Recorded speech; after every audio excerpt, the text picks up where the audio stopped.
4 साल जेल में बिताने के बाद एक रिसर्च स्टूडेंट, जिसे कभी देशद्रोही और आतंकी कहा गया, अब बिहार की राजनीति में कदम रखने की तैयारी कर रहा है। शर्जील इमाम वो नाम जो 2019-20 में CAA और NRC के खिलाफ देश भर में हुए ऐतिहासिक विरोध प्रदर्शन का चेहरा बना, लेकिन आज तक अदालतों में उनका केस अटका हुआ है और अब खबर है कि वो बिहार विधानसभा चुनाव बतौर निर्दलीय उम्मीदवार लड़ सकते हैं। क्या ये लोकतंत्र की जीत है या सिस्टम पर सवाल? शर्जील इमाम बिहार के जहानाबाद जिले के काको गांव से ताल्लुक रखते हैं। उन्होंने IIT बॉम्बे से पढ़ाई की और सॉफ्टवेयर इंजीनियर के तौर पर काम करने के बाद JNU से PhD शुरू कर दी। 2019 में संसद में नागरिकता संशोधन कानून यानी कि CAA पास हुआ और राष्ट्रीय नागरिक रजिस्टर NRC की बात उठी। इसी के खिलाफ दिल्ली के शाहीन बाग में 100 दिन लंबा शांतिपूर्ण धरना प्रदर्शन शुरू हुआ, जिसका विचार सबसे पहले शर्जील ने रखा था। इस आंदोलन ने देश भर में लाखों लोगों को जोड़ दिया। जनवरी 2020 में शर्जील के खिलाफ 5 राज्य दिल्ली, उत्तर प्रदेश, असम, मणिपुर और अरुणाचल प्रदेश में FIR दर्ज हुई। उन पर आरोप लगा कि उन्होंने अपने भाषणों में सड़क जाम करने की बात कही, जिसे पुलिस ने देश विरोधी और उकसाने वाला बताया। दिल्ली पुलिस ने उन्हें 28 जनवरी 2020 को गिरफ्तार किया। बाद में दिल्ली दंगों की साजिश केस यानी कि UPA के तहत में भी उनका नाम जोड़ दिया गया, जबकि वो पहले ही जेल में थे। ये वो केस हैं जिसकी वजह से आज भी शर्जील जेल में है।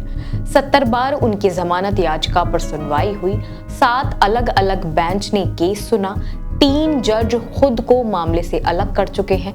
2 साल 9 महीने में उनकी UAPA वाली जमानत अटकी हुई है। बाकी 6 मामलों में उन्हें जमानत मिल चुकी है। सिर्फ ये एक केस बचा है। संयुक्त राष्ट्र के कई मानवाधिकार विशेषज्ञों ने कहा है कि इन गिरफ्तारियों का मकसद सरकार के खिलाफ आवाज उठाने वालों को डराना है। शर्जील इमाम अब बिहार विधानसभा चुनाव लड़ने की तैयारी में हैं।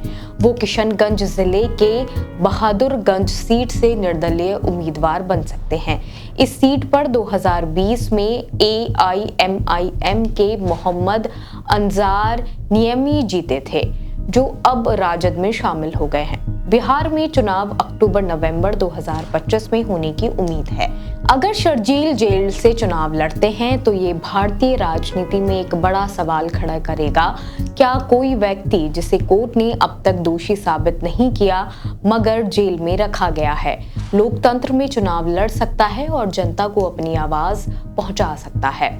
शर्जील ने जेल से लिखे एक आर्टिकल में कहा, मैं जानता था कि सरकार विरोध करने की सजा देगी, इसलिए जेल जाने के लिए तैयार था, लेकिन मुझे ये नहीं पता था कि दंगों का आरोप मुझ पर लगेगा, वो भी 1 महीने बाद हुए दंगे का, जब मैं पहले ही जेल में था। उन्होंने गालिब का एक शेर कोट करते हुए लिखा, क्यों भागेंगे वफा की जंजीरों से जब मोहब्बत में बंधे लोग भी भागते हैं। उनके लिए सबसे बड़ी तकलीफ है उनकी बूढ़ी और बीमार माँ, जिन्हें वो और उनका भाई ही संभालते हैं।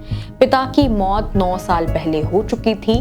बाकी समय वो किताबें पढ़ते हैं और खुद को संभालते हैं। भारत में कानून कहता है जब तक अपराध साबित ना हो हर व्यक्ति निर्दोष है।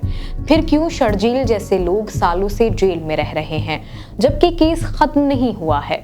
70 सुनवाई, 7 बेंच, 3 जजों का हटना, क्या ये न्यायिक प्रक्रिया है या देरी से मिलता न्याय सिर्फ सजा का न्याय रूप बन गया है? संयुक्त राष्ट्र समेत कई संस्थाएं कह चुकी हैं कि ऐसे केस लोकतंत्र और अभिव्यक्ति की आजादी पर सीधा हमला है। शर्जील इमाम चुनाव लड़ें या ना लड़ें, ये जनता तय करेगी, लेकिन ये केस हमें सोचने पर मजबूर करता है। क्या विरोध करना अब अपराध है? क्या कानून का इस्तेमाल सच में न्याय के लिए हो रहा है या सिर्फ डर दिखाने के लिए? अब अदालतों के फैसले सालों तक लटके रहे हैं और जेलें भरी रही हैं। तब लोकतंत्र का असली चेहरा कौन देखेगा? फिलहाल इस खबर में सिर्फ इतना ही। बाकी और खबरें देखने के लिए जुड़े रहिए ऑब्जर्वर पोस्ट के साथ। शुक्रिया।